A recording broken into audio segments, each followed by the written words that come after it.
Hello friend, आप सभी लोग का मेरे चैनल पे स्वागत है। और आज मैं बताने वाला हूँ महाभारत का युद्ध किसके कारण हुआ। या दुर्योधन के कारण हुआ, मामा शकुनी के कारण हुआ, या पांचाली के कारण हुआ, या फिर धृतराष्ट्र के कारण हुआ। आपको क्या लगता है किसके कारण हुआ? ये मेरे को कमेंट में ज़रूर बता देना, क्योंकि सब लोग ना ये चाहते थे कि पांडव पूरी हार जाए और क्या करे, हमारा दास बन के हमारा सेवा करे। लेकिन वो भी तो भाई था, उसको भी पूरा हक मिलना चाहिए था, वो भी राजा का। लेकिन उसका पिता भले ना था, लेकिन उसको भी तो हक मांगता है कि नहीं। तो उनके साथ भगवान श्री कृष्ण थे, तो उसको मालूम है कि उसको धर्म का विजय, धर्म की जीत होना चाहिए। और उसमें लास्ट में कृष्ण भगवान ने बोला कि उसको सिर्फ 5 गांव दे दो, वो उससे भी संतुष्ट हो जाएगा। लेकिन दुर्योधन बोलता है उसको एक सुई इतना जगह भी नहीं मिलेगा। इसके लिए ये महाभारत का युद्ध हुआ।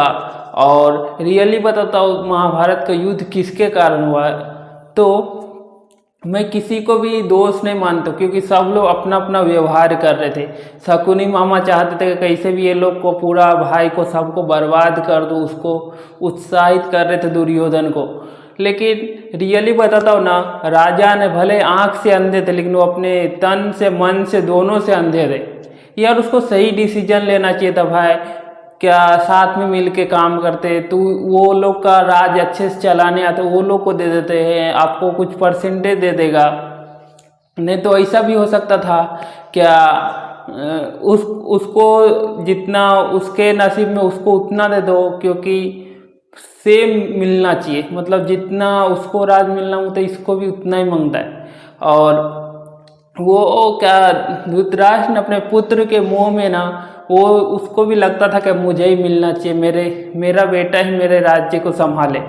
तो रियली बताता हूँ, ये पुत्र मोह के कारण और दिमाग और आँख से अंधे के कारण वो सही डिसीजन नहीं लिया। क्या साथ में मिल के काम करते और उससे पावरफुल बन सकते। और शक्ति था, लेकिन वो शक्ति का दुरुपयोग हो गया। रियली बताता हूँ वो ऐसा नहीं करना चाहिए था। क्या सही डिसीजन लेना चाहिए था, उसको डिसीजन भी नहीं ले सकता था। वो जो उसको पुत्र बोलता था वही करता था। एक्चुअली राजा है, राजा का कुछ जो बात बोलते हैं उसका अलग ही कुछ मायने रखता है। भले बोलते हैं ना सर कट जाएगा, लेकिन सही बोलेगा, अच्छा काम बोलेगा। तो यही सब मैं बातें, मतलब मैं बोलता हूँ कि पूरा गलती ना 100% धृतराष्ट्र का ही गलती था, क्योंकि उसने सही डिसीजन नहीं लिया। क्या ये मैं 5 उसको गांव दे दूंगा और वो लोग उससे भी खुश हो सकते थे, लेकिन ऐसा नहीं किया। वो जो चाहते थे कि वो हमारा दास बन के रहे और ये पांडु के पुत्र और हमारा ही राज चले। लेकिन असत्य धर्म की, मतलब अधर्म की राज्य तो नहीं चल सकता। कोई गुनाह करे और देखता रहे। एक्चुअली ना क्या बोलते हैं, अपने मतलब अपने इज्जत के लिए, अपने सम्मान के लिए लड़ना सब कुछ जरूरी है। तो इसलिए ये पांडवों ने सबने युद्ध किया और जीत धर्म की हुई। मैं भी यही चाहता हूँ, क्या सही डिसीजन, राजा एक सही। आप ये रामायण में भी देखें तो जो राजा था वो अपने ऋषि मुनि से उससे आदेश लेते थे कैसा किस तरह से काम करने का। और यहाँ ये लोग के पास भी ऋषि मुनि था काम, तो उसका कोई बात नहीं मानता, सिर्फ अपना मनमानी चलाते थे। और लास्ट में क्या, कुछ बचा नहीं। तो यही सब कुछ है जो धृतराष्ट्र को बाद में उसको भोगना भी पड़ा और अपने 100 पुत्र खोने पड़े। क्योंकि ना उतना से वो खुश हो जाता था, साथ में मिल के खुश रहते थे और अच्छा काम कर सकते थे।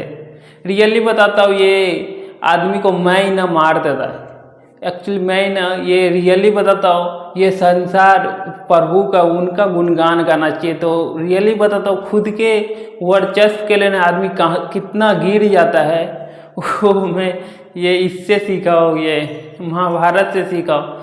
तो पूरा गलती मैं बोल दो धृतराष्ट्र का ही था। और इसके लिए आज के वीडियो में बस इतना ही। फिर अगले वीडियो में महाभारत में के बारे में बात करूँगा। Thank you so much.